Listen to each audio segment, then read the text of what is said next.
हा सोहळा त्यांचा आहे आणि सरांनी तो घडवून आणलेला आहे। या निमित्ताने आई आणि मुलगा यांच्या नात्यावर मी लिहिलेली एक कविता आहे, ती आपल्या पुढे सादर करतो। कवितेचं नाव आहे आई।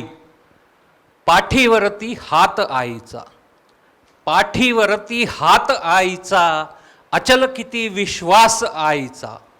पाठीवरती हात आईचा, अचल किती विश्वास आईचा, तिलाच अर्पण माझे जीवन, प्रिय सदा सहवास आईचा। सोसून सारे कष्ट एवढे, सोसून सारे कष्ट एवढे, क्षणभरही ती खचली नव्हती। मोठा झालो तेव्हा कळला, थोडा थोडा त्रास आईचा।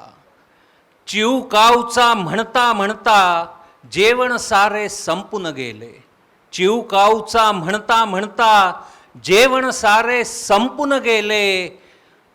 मला अजूनही आठवतो पण पहिला वहिला घास आईचा। जगण्याचा संस्कार आईचा, जगण्याचा संस्कार आईचा, वाणीचा ओंकार आईचा।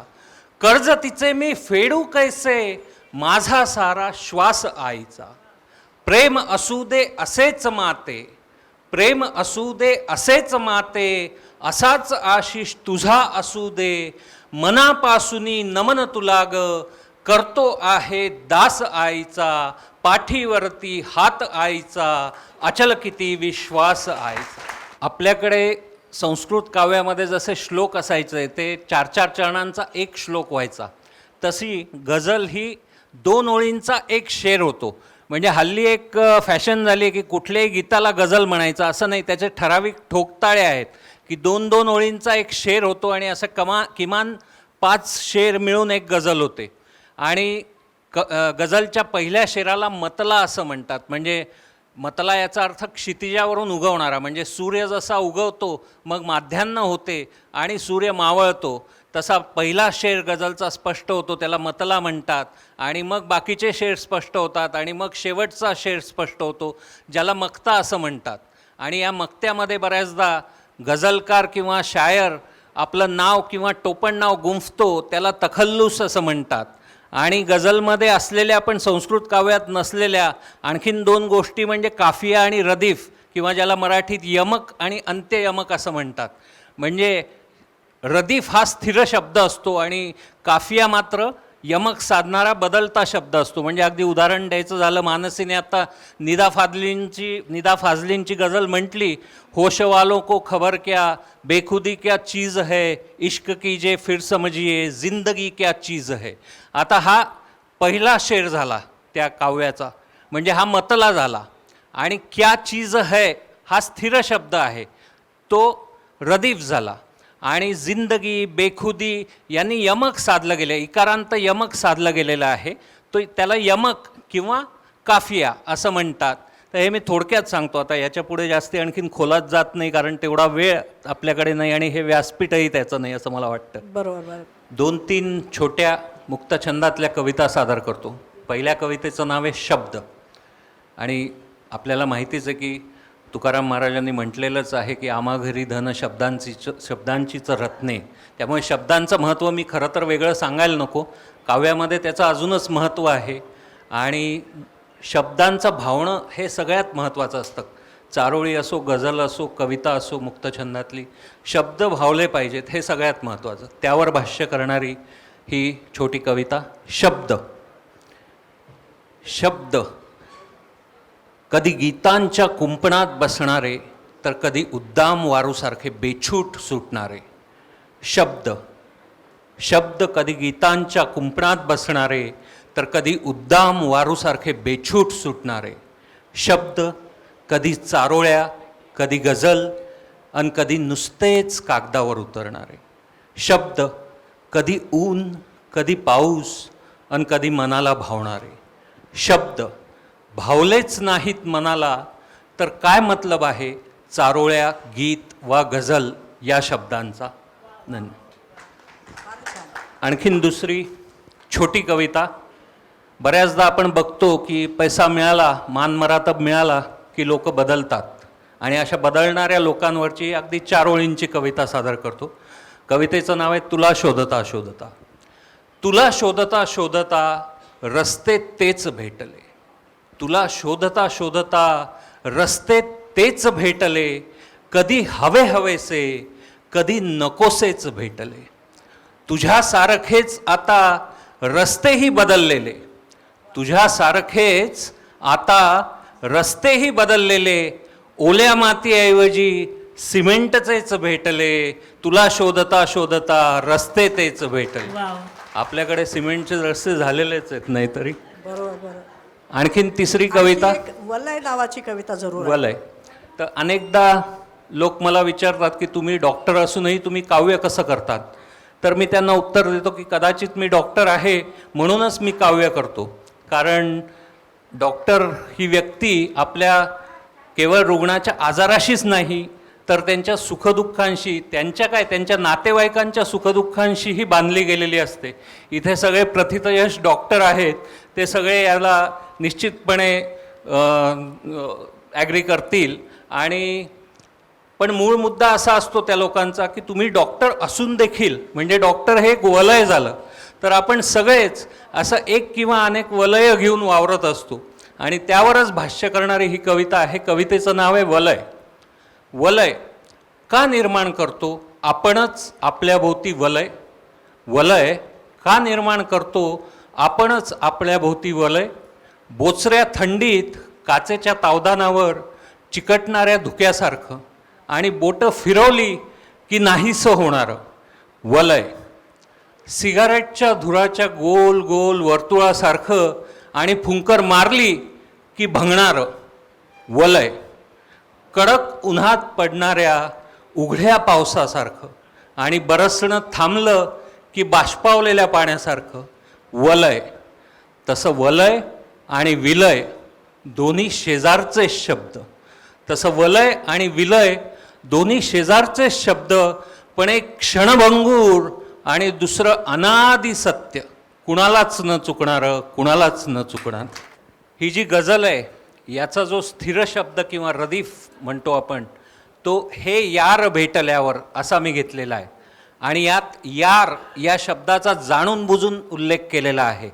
कारण आपण जेव्हा शाळा कॉलेजमध्ये असतो त्यावेळेला आपले जे अगदी घट्ट मित्र असतात त्यांना आपण यार म्हणून संबोधतो.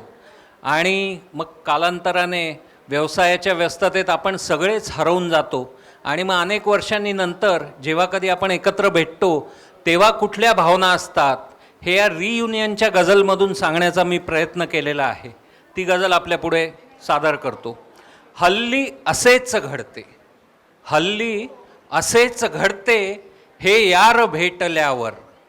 मन आठवात रमते हे यार भेटल्यावर. कोणी मध्येच हसतो, कोणी मध्येच हसतो, कोणी मध्येच रडतो, कोणी कुठे हरवते हे यार भेटल्यावर.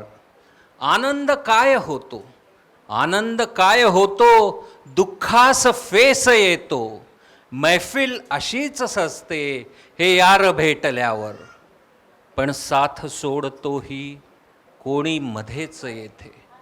पण साथ सोडतोही कोणी मध्येच येथे. मग मन उदास होते हे यार भेटल्यावर.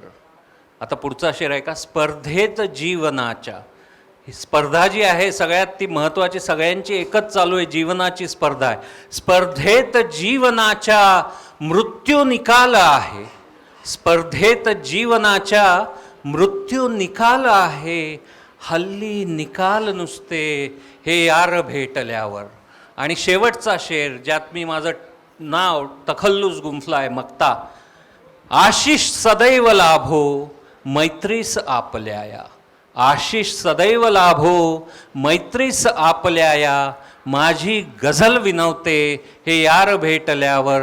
हल्ली असेच घडते हे यार भेटल्यावर. बरोबर एकदा एक बायपास सर्जन पृथ्वी तलावरून निघाला.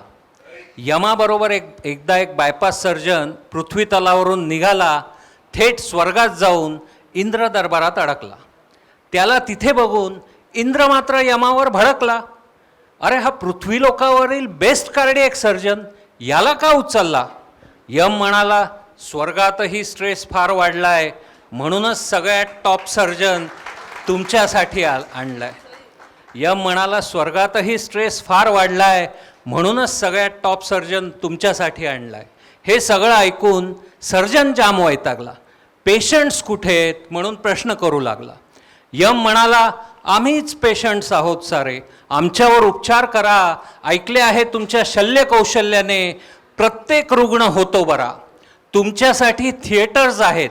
आता इथे बहुसंख्य डॉक्टर्स बसलेले आहेत, त्यांना माहिती आहेत, पण जी डॉक्टर मंडळी नाही आहेत त्यांच्यासाठी सांगतो. या कवितेच्या संदर्भात थिएटर, कॅथलॅब, ॲनेस्थेटिस्ट, टेक्निशियन हे सगळे बायपास सर्जरीला लागणारी मंडळी आहेत असं समजा.